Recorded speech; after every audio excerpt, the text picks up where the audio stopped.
Todo tiene su cara y su cruz. Hay personas más falsas que la falsa moneda y a veces te libras de lo peor por el canto de un duro. Expresiones que contienen el dinero y las monedas, nuestro tema de hoy en La Lengua Desatada. Una de las armas más poderosas con las que contaba un monarca medieval era su privilegio exclusivo de acuñar moneda. Esta prerrogativa fue utilizada como una fuente de financiación. Además, las imágenes y textos con que se decoraban las monedas servían para difundir mensajes a toda su población. Hoy, para hablar de este tema, les saludamos desde el Parque Arqueológico del Botánico, porque se cree que aquí estuvo la Casa de la Moneda.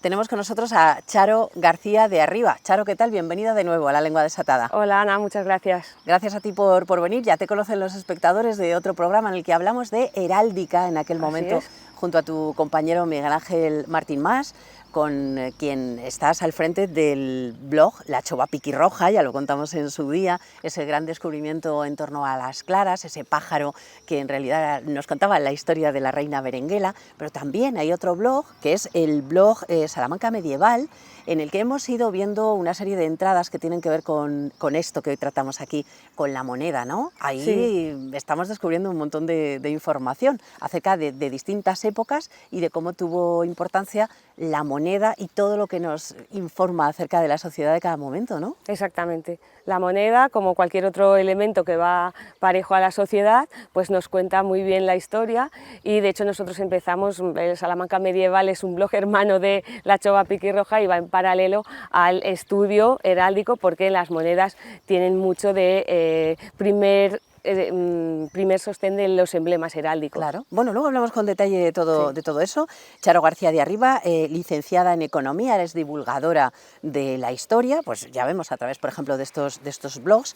Y bueno, la idea de este programa surgió a partir de esto. Verán, voy a mostrarles por qué vamos a hablar hoy de monedas a raíz de esto que tengo aquí. Esto es una meaja. ¿Una meaja o miaja? Una meaja. Y aquí tengo un céntimo de euro para que los que están en su casa se hagan una idea del tamaño de esta moneda, ¿no? Ya nos da idea de que la meaja, que hubo una meaja específicamente salmantina, pues es algo muy pequeñito, de muy escaso valor. Y ahí fue cuando surgió la idea, porque tú me preguntabas, oye, ¿tú has hablado alguna vez de la meaja? Y de que quizá la palabra una miaja, una miajina, ¿no? Como se dice en muchos sitios, pudiera algo tener que ver con esta moneda tan pequeñaja, ¿no? Sí, claro, porque la miaja todos hablamos como una migaja de pan o una pequeña porción de algo y realmente pues eso, una miaja de moneda era una miaja de dinero, una pequeña porción, una sexta parte de un dinero era. Ajá. Bueno, me voy a quedar con ellas aquí durante todo el programa. Como un céntimo, pero más finita que me comentabas tú, muy delgadita. Vamos, casi transparente, es que además la tocas y parece de papel. Luego contaremos un poco por qué unas monedas parecen más gruesas o son más gruesas que otras y algunas parecen, pues eso, que tienen un valor muy pequeño. Porque hoy decimos que hablamos de moneda y de dinero y me gustaría que empezáramos hablando de esas dos palabras, la palabra moneda y la palabra dinero, que vienen de dos sitios diferentes. Sí, y además no tienen exactamente el mismo significado, que a veces las equivoquemos. Las dos son de origen romano. Moneda deriva del nombre de la diosa Juno Moneta, porque en Roma estaba el templo de la diosa Juno Moneta y al lado se acuñaba moneda, se fabricaba moneda y de ahí tomó el nombre ese instrumento metálico que fabricaban allí. Y el dinero viene de la palabra denario, de la moneda romana denario, que luego en el mundo arábigo dio lugar al dinar y en el mundo cristiano al dinero. Pero como te decía, no es lo mismo realmente moneda que dinero. Hoy hemos traído muchas monedas por ahí, históricas, ¿no? Pero de entre todas ellas solo es dinero las monedas de euro, porque el dinero es aquellas monedas que sirven para el curso legal en un momento determinado. Claro. Entonces, todas las monedas han sido dinero en algún momento, pero a día de hoy, para nosotros, aquí solo es dinero las monedas de euro. Esas monedas que has traído, esas pequeñitas, la que yo acabo de mostrar, la meaja y bueno, algunas que iremos viendo, pues todas esas obviamente no tienen valor en este momento para comprar bienes de ningún tipo. Hemos dicho que veníamos aquí hoy porque se piensa que aquí pudo estar la Casa de la Moneda, pero claro, para que hubiera una Casa de la Moneda donde se fabricaba, es que se tuvo que empezar a fabricar moneda, que esto no viene porque sí. Hubo un momento en el que Dijeron, Exactamente. ahora sí, ahora vamos a fabricar moneda nuestra, ¿no? ¿Eso cuándo fue y por qué? Exactamente, porque una de las cosas más curiosas que hemos aprendido con este tema de las monedas es que los reinos cristianos, en particular el Reino de León, en los primeros tiempos de la Reconquista y durante varios siglos no fabricaron moneda propia, sino que se servían del trueque, normalmente las clases más bajas, y las necesidades monetarias las suplían sobre todo con el sistema arábigo, con monedas de los árabes que les requisábamos en las conquistas o de tributos que nos pagaban. Y no es hasta Alfonso VI, cuando conquista Toledo en el año 1085, empieza a acuñar moneda, pero lo que ahora llamaríamos una edición conmemorativa, algo testimonial, ¿no? Sin que tuviera la intención de establecer un sistema monetario propio. Eso tardó todavía algún tiempo. Ajá, el sistema monetario, por así decir, el primer monarca leonés, decís vosotros en el blog. Es. Que crea un sistema monetario autónomo es Fernando II. Sí. Antes de eso nada, ¿no? Exactamente, ya con Fernando II tiene la intención clara de tener un sistema monetario propio, con sus monedas, independiente del sistema arábigo, y en el Reino de Castilla con Alfonso VIII. Él va a ser el primero que va a conseguir esa independencia, pero además que va a establecer la primera casa de la moneda importante en todo el Reino de León, aquí en Salamanca, que es algo que también muchas veces se nos pierde. Se nos olvida, ¿no? Lo que pasa es que, claro, moneda, ya hemos dicho antes lo que significa, pero también moneda significa otras cosas. O sea, se habla de moneda cuando se habla del propio beneficio. Explícanos eso. Sí. La moneda, hay que estar muy atento cuando uno lee los documentos, por ejemplo, del archivo catedralicio, porque si no nos podemos a veces perder. Moneda, efectivamente, es el instrumento metálico, pero también moneda o moneta, se decía en ese momento, es el edificio donde se fabricaba la moneda. De hecho, la calle aquí en Salamanca, que estaría cerca de donde nos encontramos ahora mismo, se llamaba la calle de la moneda, pero en recuerdo de que era allí donde estaba el edificio donde se construía. Y luego, como bien dices, también la moneda hace referencia a los beneficios que le reportaba al monarca la fabricación de la moneda, y de hecho tenemos en el archivo de la catedral, que nos han facilitado muy amablemente el personal digitalizado alguno de los documentos, pues nos han digitalizado un documento de Fernando II donde dona al Cabildo de la Catedral el tercio de la moneda que se acuñaba en Salamanca. No, claro, no está donando la tercera parte de las monedas de Salamanca, sino la tercera parte del beneficio que él sacaba de acuñar moneda. Pero ¿y cómo sacaba beneficio el rey de acuñar la moneda? O sea, ¿de dónde sacaba tajada, vaya, por decirlo así muy coloquialmente? Una de las misiones fundamentales que busca un rey cuando acuña moneda es conseguir tener una fuente de financiación. ¿Y por qué conseguía dinero? Bueno, pues porque es un privilegio que tiene el monarca, una regalía, se dice también, es una prerrogativa exclusiva del monarca, se la puede ceder a veces a alguien, pero en general la dispuso el monarca, y eso le va a permitir que de vez en cuando, con cierta periodicidad, decir, bueno, quiero que todas las monedas de mi reino se traigan a la Casa de la Moneda, a la CECA, para reacuñarlas, para que se fundan y se vuelvan a emitir. Por ejemplo, porque no quiero que ya circulen monedas árabes, o porque quiero que las monedas ahora tengan mi propia imagen y no la de los monarcas anteriores. Entonces, el beneficio estaba en que tú traías, por ejemplo, 10 monedas a la Casa de la Moneda y tú salías de aquí con 9 o 8 monedas. Esas dos o esa moneda se la quedaba el monarca, o las mismas monedas pero con una aleación de metal noble, del oro o de la plata, inferior. Y con ese beneficio el rey pues pagaba a los que fabricaban moneda, pero también se financiaba él y podía, como hemos dicho, pues ceder parte de esos beneficios a alguna institución eclesiástica o civil. O sea que, claro, y esas monedas que tenían una aleación menos valiosa, pues al tacto y a todo serían unas monedas como más flojas, de menor valor, ¿no? De menor ley, ¿no? Se decía, porque la ley en las monedas es la cantidad de metal noble, de oro o plata, que contiene una moneda frente a los metales viles, que eran aquellos con los que se aleaban, pues el cobre, el plomo, el zinc, el hierro, ¿vale? Entonces, efectivamente, pues se podía ir rebajando la cantidad, la calidad que tenía, la cantidad. Sí. Has mencionado ya algunas palabras, como por ejemplo acuñar. Yo te quería preguntar por acuñar, por cuño y por reacuñar, ¿no? Sí, acuñar moneda es fabricar moneda, y viene efectivamente de la palabra cuño. La palabra cuño, el cuño es el molde que se fabricaba que se tallaba, era todo un arte, para luego dejar la imagen que se quisiera pues, del monarca, un león, un emblema heráldico, una cruz en la moneda. Entonces, acuñarla era darle un golpe de martillo para dejar marcada la impronta en la moneda, en el metal. Acuñar el cuño y reacuñar. Y reacuñar es volver, pues dar ahora la ya me orden interesa a de mí que poner vuelva. aquí mi cara, ¿no? Y Exactamente. vamos a reacuñar la moneda. Que era lo importante. Bueno, ahora cuando hablamos del monedero, pues hablamos de eso que cada vez se va usando menos porque bueno, ya pagamos en todos los sitios Virtual. con tarjeta. Ahora hay también tarjetas monedero, Sí, sí. pero la palabra monedero en aquel momento significaba también el señor, ¿no?, que hacía la moneda. Efectivamente, el monedero era el que fabricaba moneda, dentro de ellos el que hacía los cuños era el entallador. Y tenían fama de gente pudiente, imagínate, ellos trabajaban con oro y plata en el día a día, y una curiosidad es que aquí en la Catedral de Salamanca tenemos una de las pocas escenas de acuñación de moneda que se conservan en un capitel en el claustro. Aparece una escena de acuñación donde el monedero está dando el golpe de martillo para marcar las monedas. ¿Y eso dónde lo vemos, dices? ¿En la catedral? ¿En dónde? En la Catedral Vieja, en el claustro. En la Catedral Vieja. Sí. Ahí hay un señor sí, haciendo monedas. Hay un capitel donde está representada esa escena. Un monedero.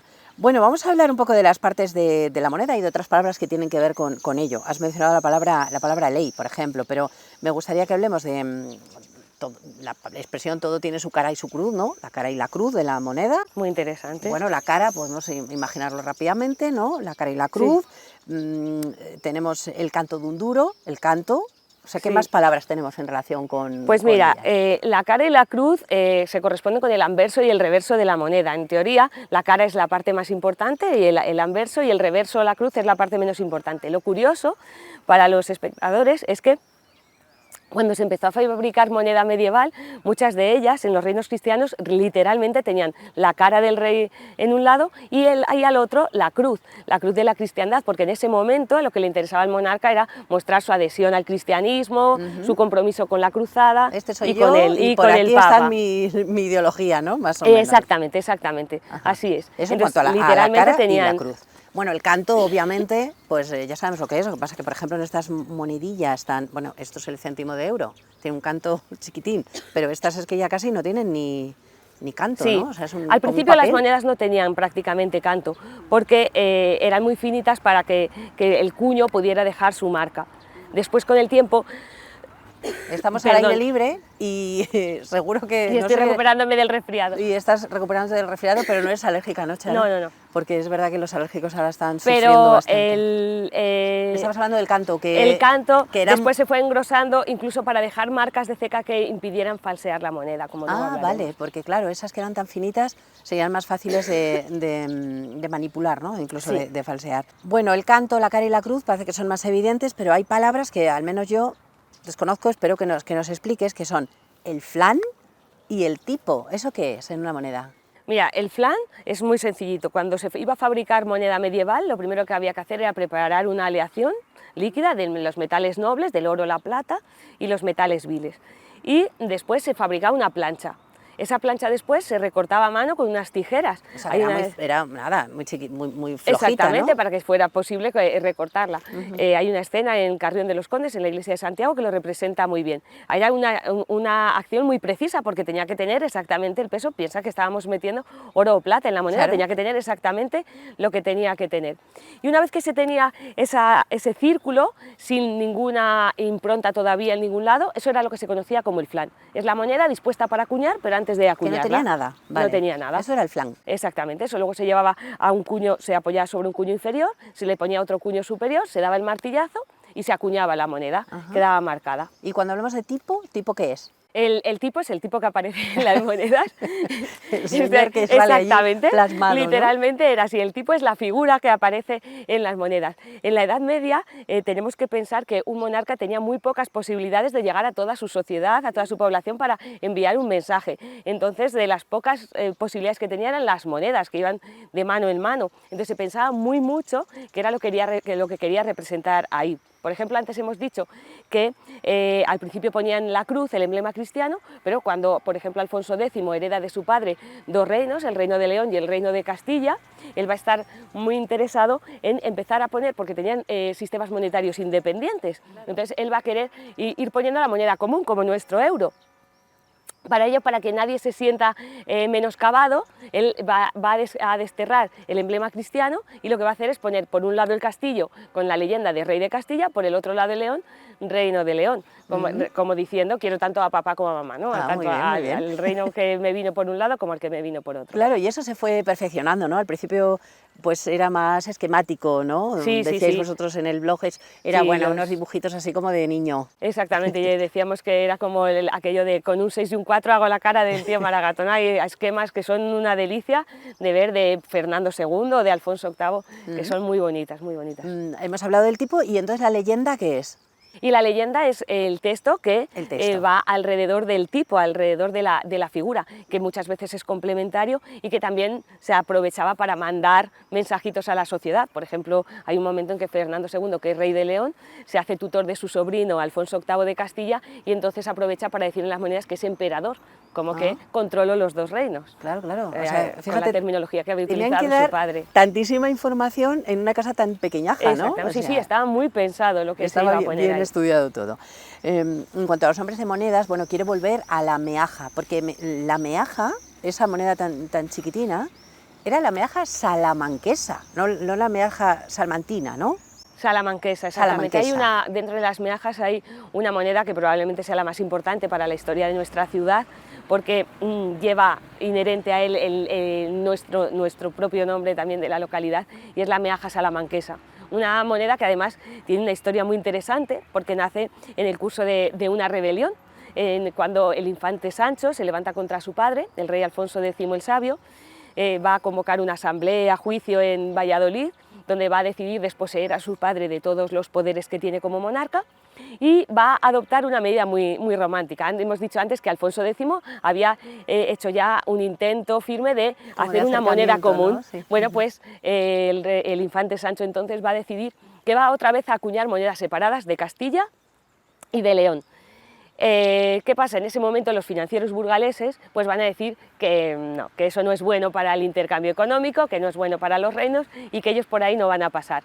Y entonces el infante Sancho tiene que echar marcha atrás. Pero hay una moneda que para ese entonces ya se va a haber emitido, que es la meaja salamanquesa, que va a ser, entiendo yo, la última moneda que tiene la leyenda de moneta legionis, moneda de los leoneses, y que tiene en su iconografía una curiosidad en los dos leones afrontados que aún aparecen hoy en el entado del escudo de la ciudad de Salamanca. Pues esa era la meaja salamanquesa la que nos ha dado pie para toda esta conversación. Y hablando de nombres de monedas, porque lo de la meaja salamanquesa nos llama la atención porque somos salmantinos, pero nos gusta también la palabra maravedí, y que tiene algo que ver con, explícanos esto, moravetino. ¿Esto qué era? Exactamente. Mira, como hemos dicho antes, el sistema monetario de los reinos cristianos en principio fue el arábigo. Y entre esas monedas arábigas había una que destacaba mucho, que era la joya de la corona, nunca mejor dicho, que era el moravetino, porque era la moneda de oro que los almorávides empezaron a acuñar en la península ibérica. Entonces los cristianos la llamaban moravetino porque de almorávide, moravetino, ¿vale? Y hay un moravetino precioso de Alfonso IX, que se cree que es de aquí, de la Casa de la Moneda Salmantina, porque está representado el león sobre un puente que se identifica con el puente romano. Es uno de los moravetinos más bonitos. Y luego de moravetino vino maravedí. Maravedí. De ahí viene, deriva de que fue moravetino. una moneda que duró, claro, como unidad de cuenta hasta el siglo XIX en España. Bueno, vamos a hablar un poco de hacer trampas, porque con las monedas se han hecho unas pocas, ¿no? Moneda falsa, pues todo el mundo ya sabe lo que es, pero moneda falsaria no es lo mismo, ¿no? No, no es lo mismo. La moneda falsa es la moneda que se fabrica para que en el curso legal, incluirla en el curso legal y que podamos comerciar con ella. En este momento podríamos hacer moneda falsa de euros, ¿no? para que pudiéramos comerciar con ella. Está para engañar en la actualidad. En cambio la moneda falsaria es aquella que se fabrica para engañar, digamos, a los coleccionistas, intentando hacer pasar una moneda antigua, pues una moneda que realmente no lo es y que lo hemos hecho. La moneda falsa fue un arma muy poderosa que incluso llegó a utilizarse incluso como arma una arma de guerra, introduciendo una gran cantidad de moneda falsa en el reino contrario. Eras capaz de hacer subir los precios en ese reino y desestabilizar la economía. Aquí tenemos a la economista actual, sí, haciendo análisis también de lo que pasaba en aquel momento, ¿no? Oye, ¿qué era la quiebra de la moneda entonces? Claro, y como bien has dicho, las trampas se han hecho muchas con la moneda. Lo que pasa es que las trampas las ha hecho a veces el delincuente y de ese te lo esperas, pero a veces las trampas las ha hecho el que tenía el privilegio, que decíamos antes, de acuñar la moneda, o sea, el gobernante, el rey. Y una de las primeras trampas que se hacía era la de quebrar la moneda, que es cuando tú llevabas la moneda a acuñar, a reacuñar, como hemos dicho antes, pero el rey rebajaba enormemente la cantidad de oro o de plata que tenían las monedas. Lo que hablábamos antes, ¿no? Que decía, me quedo yo con la ganancia, con el beneficio. Y lo que hacía para eso era rebajar el valor. Claro, de la cantidad del metal noble, de la plata. Por ejemplo, Alfonso IX, en el curso de la guerra de 1196-1197, se ve obligado a rebajar la cantidad de plata a la mitad, del 25 al 12%. Ajá. Claro, la gente puso el grito en el cielo. Pero en su favor hay que decir que cuando terminó la guerra, fue el primer monarca, es una medida muy pionera, que convocó cortes en Benavente en el año 1202 y vendió a su pueblo el privilegio de acuñar la moneda. Se dijo que acordó con ellos que no iba a disponer de ese privilegio a cambio de un impuesto de un maravedí por persona y año. Y luego lo copiaron muchos reyes. O sea, se redimió un poco, podemos decir, con esto. Exactamente, sí. Lo arregló un poquito. Llegó a un acuerdo. ¿Habláis también de la mutación de la moneda? Sí. ¿La moneda mutante? ¿Cómo es la esto? Moneda mutante, exactamente, da muchísimo miedo. Sí. Las trampas fueron a más con el paso de los años y los mayores expertos haciendo trampas con las monedas fueron los austrias, en la época de Felipe II, Felipe III y Felipe IV. Y ellos fueron, pues eso, mutando mucho la moneda. Al final era lo mismo, ir rebajando. Lo que iba a hacer Felipe II era ir rebajando cada vez más en la moneda de vellón, que era la moneda que utilizaban los pobres, que era una aleación de plata y cobre, y rebajando cada vez más la cantidad de plata. Llegó a tener tan poca plata y tanto cobre que como de cobre estaban hechos los calderos, pues la gente le empezó a llamar aquello calderilla, que es como llamamos ahora las monedas de escaso valor.